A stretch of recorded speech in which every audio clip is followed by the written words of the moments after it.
Hello everyone and welcome to the Bootstrap Founder Podcast. My name is Arvid Kahl and I talk about bootstrapping, entrepreneurship, and building in public. This episode is called Choose Your Own Adventure. Creator, Curator, Commentator, or Connector. People love to put other people in boxes.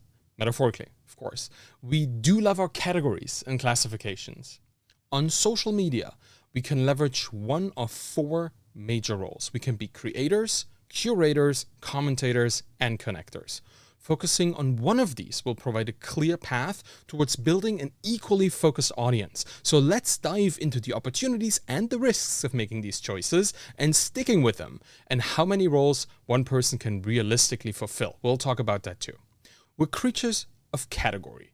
We love to prescribe labels to other people. We have in-groups and out-groups, and often strictly and distinctively divided. When we encounter a person building digital products with code, well, they're a software engineer. And when we run into someone who lives to tell stories, they're writers. Of course, every single human being out there is more than just one thing. We all contain multitudes. We have overlapping interests and experiences that form the unique person that we are. But if I had to learn and understand every single facet of every single person that I have a relationship with, my mind would explode. I can barely do that with my friends from way back when. So I wouldn't have the capacity to do that with Twitter follows that I just found a week ago. So I categorize. This is a fellow writer, and here's a coder who loves to teach. Clear categories. And in doing that for a while now, I noticed that the more this person leaned into their appearance at first sight, the easier time I had to build a lasting relationship with them that would eventually go deeper than what category I had initially assigned them. That's why I recommend that you apply the 80-20 rule, the one where you spend 80% of your time focusing on one thing and allow for anything else only in the remaining 20%. Just to clarify, this is not the Pareto rule, which is about the power law distribution of well-applied focus, and that people often misunderstand to mean half-assing the work that they do. Just do 20% and the 80% will follow. No, it's all about allowing people to bring you into their world more easily by focusing. It's about inviting people that fit into your audience. 100 well-fitting followers, they will give you way more opportunities than thousands and thousands of people who don't. And nothing is better than knowing exactly what the new person you've just met will be doing next. So let's take a look at the four archetypes of social media experts and how you can leverage them for your audience building journey. Let's start with creator. All the content on social media has to come from somewhere. And creators are the people that make it happen.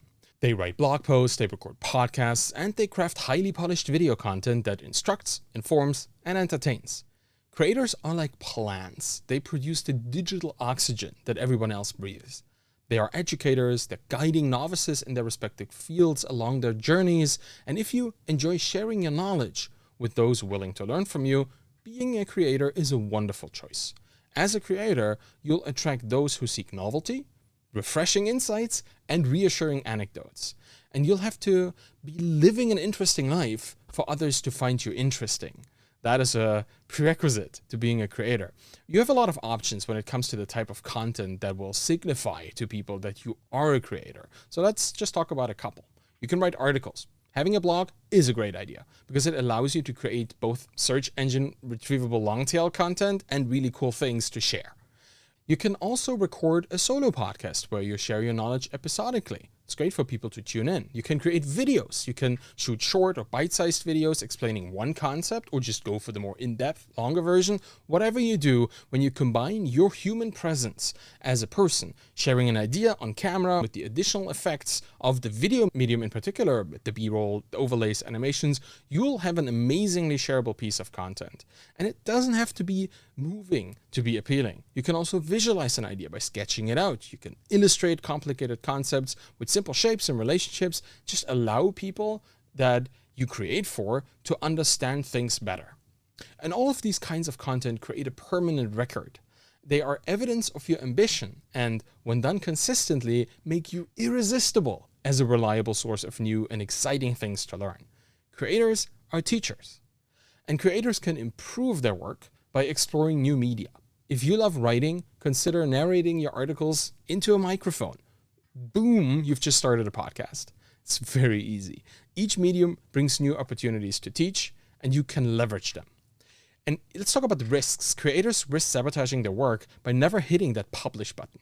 Imposter syndrome and perfectionism, they can quickly overwhelm them and prevent them from sharing their work. I suffer from that a lot, but I always end up reframing the situation. Even though my work might not be perfect yet, it can already help at least one single person in its current state. And that makes it publishable, so I publish. Creators create, they make new things. They share them with an eager audience and then relentlessly explore their fields of knowledge for new opportunities. Let's talk about curators. I often wondered why people chose to be librarians when they could have been writers when I was younger. And then I met my very first passionate librarian, and I understood. They are self-elected custodians of knowledge. They are the keepers, the guardians of all those wonderful creations made by others. And without curators, there would be nobody to ask, what book should I read if I'm interested in botany, or which masterpiece should I look at in a museum if I want to learn how to paint the most amazing landscapes. Curators do that. They connect the work with the people who should consume them. They add color and context to standalone works, and they fit them into this ongoing cultural conversation in which they happen. And if you enjoy sharing great resources that inspired you with others that are waiting to be inspired, you can become a curator.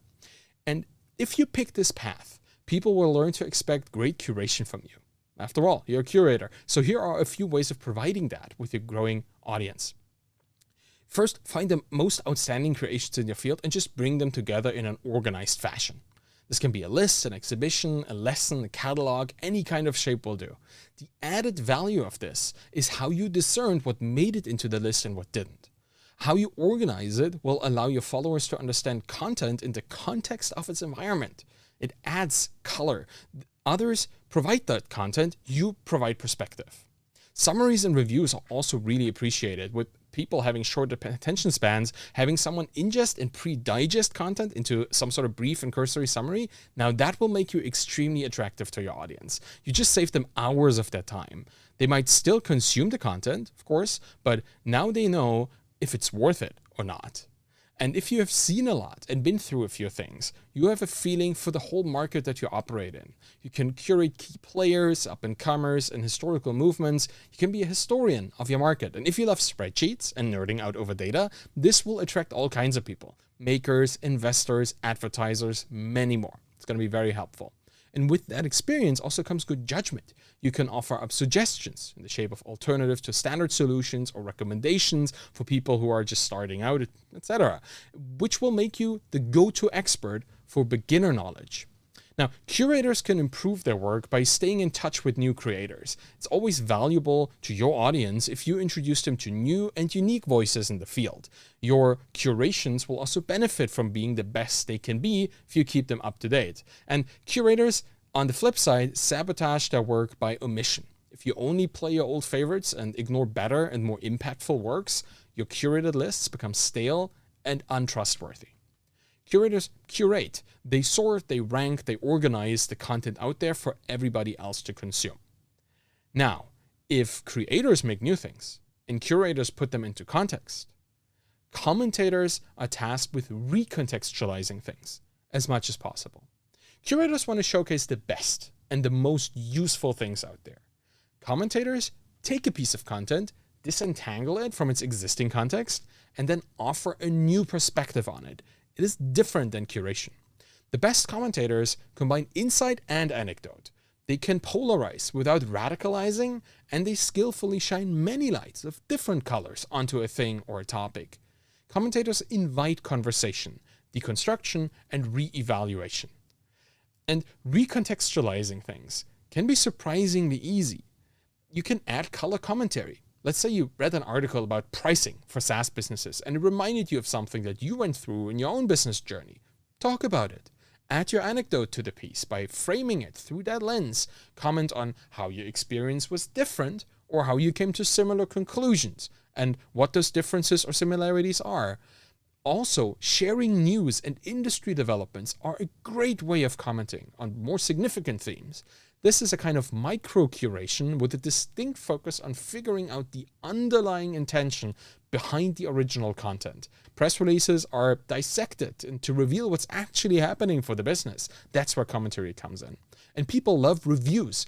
Take a thing, consume it, and judge it with all your might. People might disagree, but they will still appreciate a strong sentiment one way or another.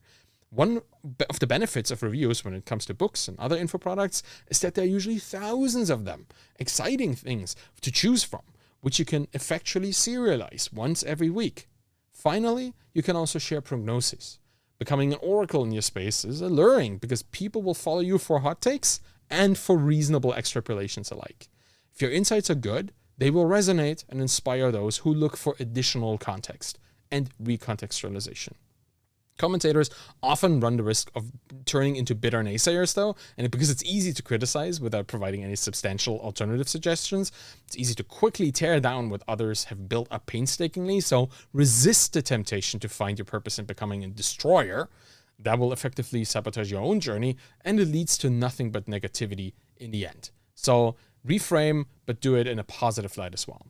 Now, connectors, they build communities. They establish relationships with and among the people that share their interests.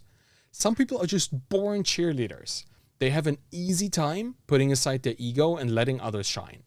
These are prime candidates for the role of a connector in a community.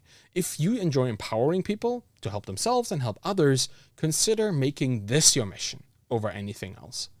If you want to connect people, there are a few ways. Start an interview podcast. This might be the most magical choice you ever make, because having an interview show allows you access to the most interesting people. And by talking to them, you get the chance to share them with your audience. You connect those experts. At the same time, they benefit from more exposure. Everybody wins. And over time, you get to talk to even more exciting people because you have a reputation for running a good show. With the advent of virtual meetups, connectors can also invite people to live events like Twitter Spaces or fireside chats on Zoom.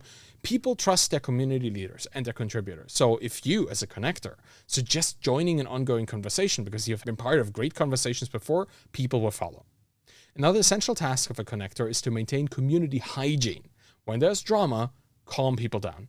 When there should be drama, call people out. Always act in the interest of all involved parties in your community, the individual people, and the community at large. Connectors can sabotage their work, though, by eroding their communities through their own self-interest. Communities have emergent goals that appear because the community decides to have them, not you. So if your intent to sell your products runs orthogonally to these goals, you'll slowly disrupt the health of your community, and that will kill it. But you can heal communities too. So inject kindness into conversations and empower people with your gift of connection. Sometimes a kind word can recharge a fully depleted mind. A supportive virtual pat on the back can make the difference between a founder grinding it out or giving up too early. Connectors connect, and they are the glue that keeps communities together. They bridge the minds and souls of people, and that's a great thing to do. There's one more role that I haven't talked about yet. It's the one we all play most of the time. The default role of any Twitter user is consumer. Unless we actively contribute, we passively ingest what's out there. We read, we lurk, we like, we click. None of that is creative, curative, a comment, or even connecting people. But it's equally important. No work would be seen without a consumer. Nor would commentators, connectors, or curators have anyone to interact with and work for. You don't need to do much to consume, but you can definitely overconsume. So let's talk about that. I think most Twitter users, 44%, have never written a tweet. That makes it very easy to turn from consumer into any of the other four kinds of contributor. Just engage with people. Share your perspective, create, connect, curate, or comment. And you don't need to only pick one of these options either. While I recommend that you stick to one of them most of the time, the reality of your Twitter experience will cause you to create in 1 minute and curate in another one.